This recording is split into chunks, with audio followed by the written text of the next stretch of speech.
আসসালামু আলাইকুম। আপনারা সবাই কেমন আছেন? আশা করি ভালো আছেন। আলহামদুলিল্লাহ আমিও ভালো আছি।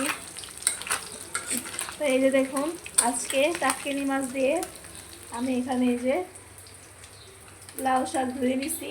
এই লাউ শাক দিয়ে এই টাটকিনি মাছ ভেজে রাখছি। এই ভাজা মাছ দিয়ে টাটকিনি মাছের তরকারি রান্না করব। আর এই যে দেখুন, পাঙাশ মাছ আমি ময় মশলা দিয়ে মেখে রাখছি। এটাও ভেজে তারপর আমি মাছটা ভুনা করব। তো চলুন কীভাবে রান্না করে আপনাদের দেখাইতে থাকি।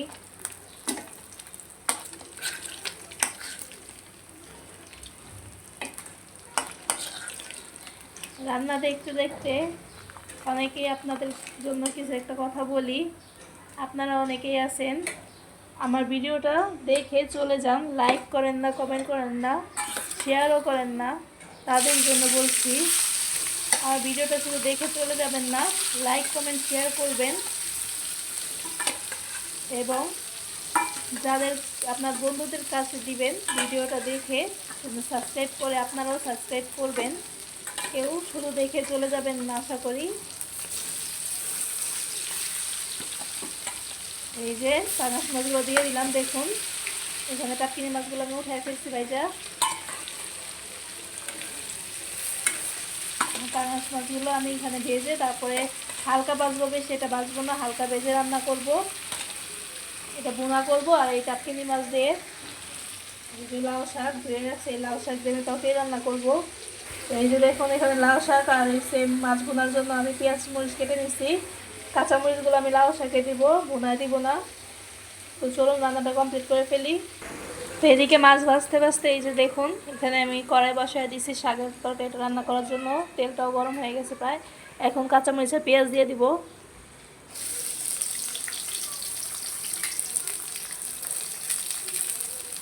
এই যে কাঁচামরিচের পেঁয়াজ দিয়ে দিলাম। শাকটা শাক তো না, একটু পেঁয়াজ আর কাঁচামরিচটা ভালো করে ভেজে নেবো, তারপরে ময় মশলাটা দিয়ে দিব। তো চলুন ময় মশলাটা দেওয়ার আগে আগে লবণটা দিয়ে দিই। তো এই যে দেখুন, আমি লবণ দিয়ে দিচ্ছি। লবণটা আগে দেওয়ার কারণ যেন পেঁয়াজটা তাড়াতাড়ি ভাজা হয়ে যায়, সেই কারণে লবণটা আগে আমি দিয়ে দিই সবসময়। পেঁয়াজটা তাড়াতাড়ি ভাজা হয়ে যায়। দেখবেন মরিচ আর পেঁয়াজটা অনেক তাড়াতাড়ি ভাজা হয়ে গেছে, যেহেতু লবণ দিয়ে দিচ্ছি। এখন এদিকে আমার মাছগুলো উল্টাই দিই। এই দেখুন এক সাইডে মাছগুলো হয়ে গেছে। এই যে আর এক সাইডে উল্টাই দেবো সবগুলা।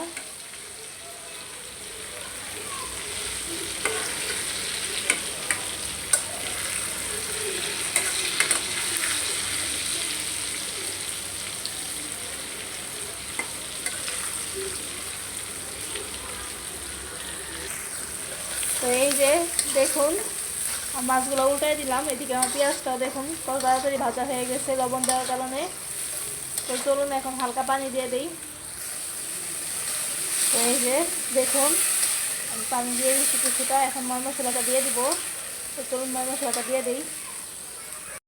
দেখুন আমি এখানে পাঙাশ মাছগুলো ভেজে উঠাই ফেলছি। এখন এই পাঙাশ মাছ তেলের ভিতরেই আমি মাছটা ভুনা করে ফেলবো। তো এখন পেঁয়াজ দিয়ে দিলাম।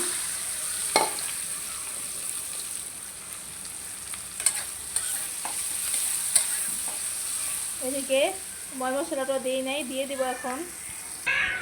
এখন দিয়ে দেবো মরিচের গুঁড়ো, দুইটাতেই দিব একসাথে। যেহেতু এটাতে কাঁচামরিচ দিয়েছি, বেশি দিব না, 1 চা চামচ পরিমাণ মরিচের গুঁড়ো দিলাম। এখানে কাঁচামরিচ দিই নাই, ভুনা করে নিব, তো সে কারণে এখানে আমি 2 চা চামচ পরিমাণ দিয়ে দিলাম।